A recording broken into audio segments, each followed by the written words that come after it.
నమస్తే welcome to Leo news. Kakinada port నుంచి ration బియ్యం అక్రమంగా తరలి వెళ్తున్న దానిపై రాష్ట్ర వ్యాప్తంగా సంచలనం రేపుతున్న విషయం మనకి తెలిసిందే. అయితే దీనిపై ఇప్పుడు ప్రభుత్వం కూడా చాలా సీరియస్గా ఉన్నట్టు కనిపిస్తోంది. దీనికి ప్రత్యేక సిట్ను కూడా ఏర్పాటు చేసింది. ఇప్పటికే దీనిపై 13 ఎఫ్ఐఆర్లు నమోదయ్యాయని, అలాగే సిఐడి ఐజీ ఆధ్వర్యంలో ఈ సిట్ ఉండబోతుందని, అలాగే పూర్తి అధికారాలు కూడా ఆ సిట్కి ఇచ్చినట్టు వార్తలు అయితే వస్తున్నాయి. ఇక 15 రోజుల్లో నివేదిక ఇవ్వాలని కూడా ప్రభుత్వం ఆదేశించింది అంటున్న నేపథ్యంలో మరి ఇప్పటి వరకు కాకినాడ పోర్టు ద్వారా అక్రమ రేషన్ బియ్యమే అనుకున్నాం, కానీ దాని నుంచి ఇంకా చాలా తరలి వెళ్లే ఛాన్సెస్ కూడా ఉన్నాయి అన్న వార్తలు వస్తున్న నేపథ్యంలో మరి ఈ సిట్ రిపోర్ట్ ద్వారా ఇంకెన్ని సంచలన విషయాలు బయటకు వచ్చే అవకాశం ఉంది. ఇలాంటి విషయాలు తెలుసుకుందాం. మనతో పాటు ఉన్నారు సీనియర్ జర్నలిస్ట్ డివి శ్రీనివాస్ గారు. నమస్కారం సార్. నమస్తే. ఎట్టకేలకు ఈ రేషన్ బియ్యం అక్రమ రవాణా ఏదైతే ఉందో దీనిపైన ఒక సిట్ దర్యాప్తును అయితే ఆదేశించారు.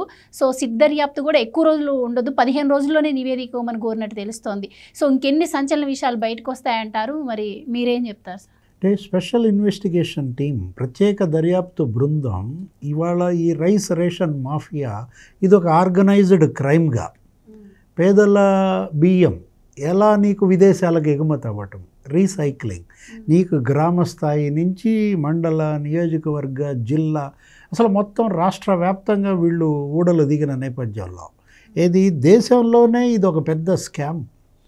ఇవాళ జాతీయ ఆహార భద్రతే ఇవాళ ప్రశ్నార్థకం అవుతున్న పరిస్థితుల్లో ఎవరికి ఆహార భద్రత?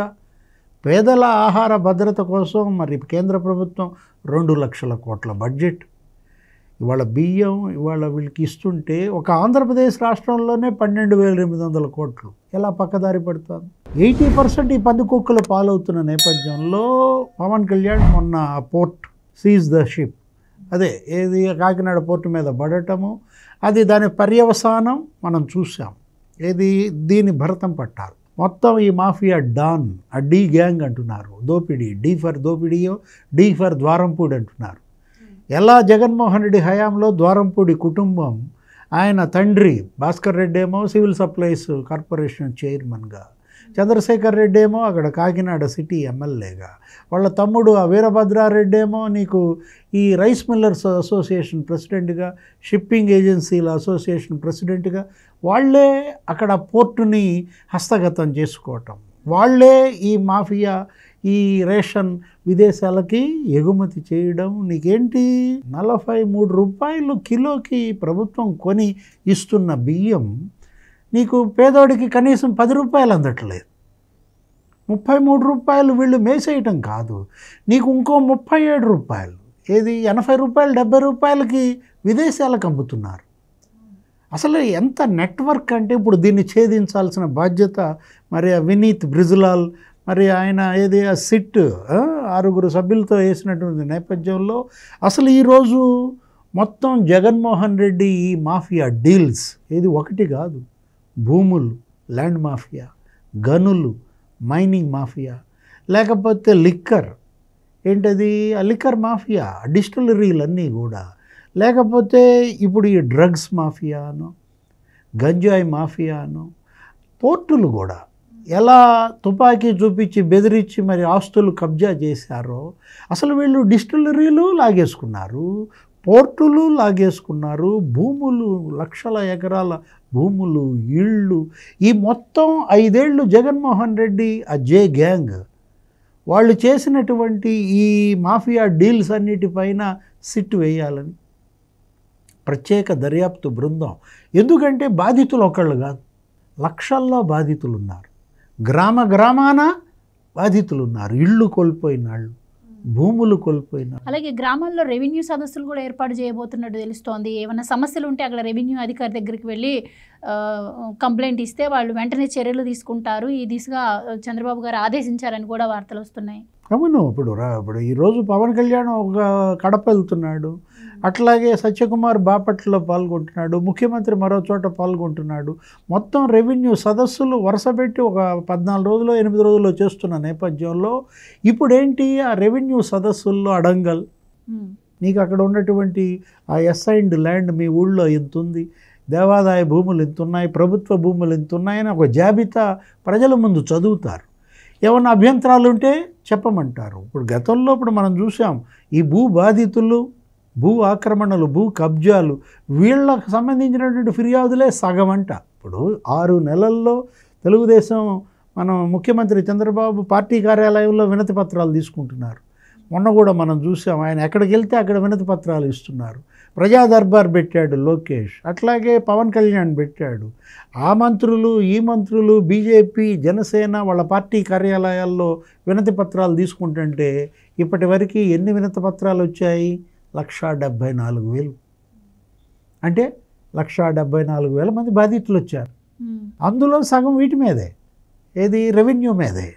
ఇవాళ నా భూమి పోయింది, వాళ్ళు ఆక్రమించారు, పోనీ ఇప్పుడు నువ్వు చెప్పిన రెవెన్యూ సదస్సులు, ఇప్పుడు నీ పట్ట ఇవాళ ఏం చేశారు? విస్తీర్ణం కొలతల్లో తప్పులు. ఇప్పుడు నీకు 4 ఎకరాలు ఉంటే కొలతల్లో 3 ఎకరాలు 60 సెంటే చూపించారు. మరి ఆ 40 సెంట్ ఏమైంది? నా తాతల తండ్రుల నుంచి వచ్చినటువంటి ఆస్తి పాస్ పుస్తకంలో ఉంది కదా. అంటే ఏంటి? ఇలా తప్పుడు కొలతలు, తప్పుడు మెజర్మెంట్స్ ద్వారా వాళ్ళు ఏం చేశారు? 5 ఏళ్ళు జగన్మోహన్ రెడ్డి హయాంలో అదే ల్యాండ్ మాఫియా, అదే భూరక్ష అన్నాడు. జగనన్న భూరక్ష కాదు, అది భూభక్ష. భూముల రీసర్వే పేరుతో నీకు 6,378 గ్రామాల్లో అన్నీ తప్పుడు నివేదికలు మార్చేశారు, అడంగలు మార్చేశారు, సర్వే నంబర్లు మార్చేశారు, పీకేశారు. అదేమంటే పాస్ పుస్తకం మీద జగన్ ఫోటో వేస్తానంటాడు, సర్వే రాళ్ల మీద జగన్ ఫోటో వేస్తానంటాడు. అదే ఆ ల్యాండ్ టైటిలింగ్ యాక్ట్ అనేసరికి జనం భయపడి బెంబేలెత్తిపోయి ఈ ప్రభుత్వం వద్దు, నువ్వు వద్దురా నాయన, నీ పరిపాలన వద్దని చెప్తున్నట్టే. ఆ బాధితులందరూ కూడా రికవరీ చట్టం, రెవెన్యూ రికవరీ చట్టం తీసుకురావాలని చెప్పి డిమాండ్ కూడా వినిపిస్తున్న నేపథ్యంలో మొన్న ఈ మధ్య చంద్రబాబు గారు కూడా స్పందించారు. 2-3 రోజుల క్రితం ఆ యాక్ట్ కూడా తీసుకురావడానికి మేము ట్రై చేస్తామని కూడా మాట్లాడిన పరిస్థితి ఉంది. అంటే ఏ విధంగా భూ కబ్జాలు జరిగాయో మనం ఊహకు కూడా అందకపోయి ఉండొచ్చు. అంటే ఈ మాఫియా, ఇప్పుడు ఈ డీల్స్, ఏది ఈ ల్యాండ్ మాఫియా, వీళ్ళందరూ కూడా భూములు ఆస్తులు లాగేసుకోవటం నీకు ఎప్పుడన్నా ఊహించామా? కత్తులతో బెదిరించి లాక్కోవటం. అసలు ఇది మొదట్లోనే విశాఖపట్నంలో ప్రారంభమైంది.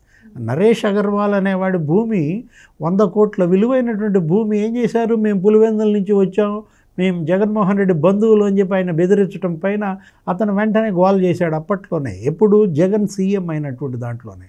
అంటే విశాఖపట్నంలోనే ఈ 22A, ఈ చుక్కల భూములు, రామానాయుడు స్టూడియో ఫీల్డ్ భూములు, హయగ్రీవ భూములు, దసపల్ల భూములు, మొత్తం అన్ని భూములు వీళ్ళు కబ్జా చేశారు. 40,000 ఎకరాలంట. ఎక్కడ? ఒక విశాఖపట్నంలోనే.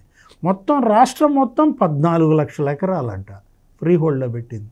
అందులో ఎస్సీ ఎస్టీలయ్యే 4.5 లక్షల ఎకరాలంట. అంటే వీటన్నిటిపైన రేపు రెవెన్యూ సదస్సుల్లో నీకు పరిష్కారం.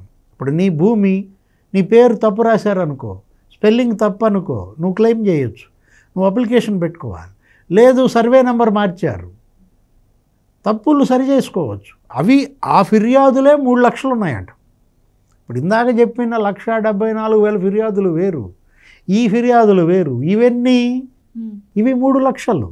ఆధార్ నంబర్ తప్పు, పేరు తప్పు, సర్వే నంబర్ తప్పు, అడంగల్లో నువ్వు నమోదు చేయకపోవటం, విస్తీర్ణం తగ్గించటం, ఇలా అనేక తప్పుల జాబితాలో జగన్ చేసిన ఆ రీసర్వే ఇవాళ మరి జనం ఏ విధంగా వాళ్ళ భూములు వీళ్ళు కొలగొట్టడానికి ఒక అజెండాగా చేసుకున్నారో నీకు అక్కడే కనపడుతున్న రేషన్ బియ్యాన్ని వదలలేదంటే ఇంకా భూములు లెక్క. అంటే ఇప్పుడు ఈ మన వినీత్ బ్రిజ్లాల్ వీళ్ళ భరతం పట్టాలి.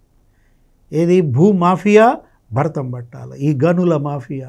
ఎందుకంటే గతంలో కూడా వినీత్ బ్రిజ్లాల్ ఒక సిట్ వేసింది ఈసీ. ఇప్పుడు ఎన్నికల కమిషన్ ఎన్నికలకు ముందు హింసకు పాల్పడ్డారు, మొత్తం తలకాయలు పగలగొట్టారు, రిగ్గింగ్ చేశారు. నీకు ఆ రెంటచింతల్లో కూడా నీకు తెలుసు, అక్కడ తెలుగుదేశం పోలింగ్ ఏజెంట్గా కూర్చుంటే మంజుల తల పగలగొట్టారు. ఇప్పుడు ఆ మంజులకి ఏదో కార్పొరేషన్ కూడా ఇచ్చాడు. శిల్పారామం కార్పొరేషన్ చైర్మన్ ఏదో చేశారు మొన్న, ఎవరు? చంద్రబాబు. ఇవాళ ఆ ఎన్నికల హింస, ఎన్నికల తర్వాత హింస, వాటన్నిటిపైన విచారణ చేసింది ఈయనే, వినీత్ బ్రిజ్లాల్. ఇవాళ ఏంటి? సర్వశ్రేష్ఠ త్రిపాఠి ఇక బిగిన్ చేశాడా అంబటి రాంబాబు? పేరుని నాని ఇంకా టార్గెట్ బ్రిజ్లాల్ లేదా?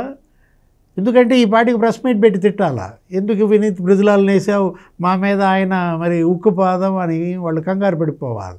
ఇవాళ బ్రిజ్లాల్ వీళ్ళ భరతం పట్టాలి. థ్యాంక్ యూ సో మచ్ అండి. Please subscribe to Leo news for more videos.